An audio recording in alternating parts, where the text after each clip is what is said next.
وکې مې کړی دی اذان ملا صاحبو ځکه ما باندې دی ګران. ملا صاحبو په دغه لاره باندې زه چرې ناکام به نه شي، را پېژندلې مدینې والا جانان.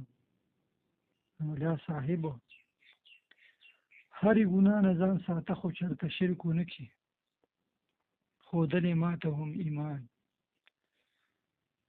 ملا صاحبو د ښه او بدې راته هره فلسفه ښودلې، ویلې ماته دی قرآن. ملا صاحبو زما رشته شوه مکمله چې قبول مې وویل، ګوره زما دی نکاح خوان.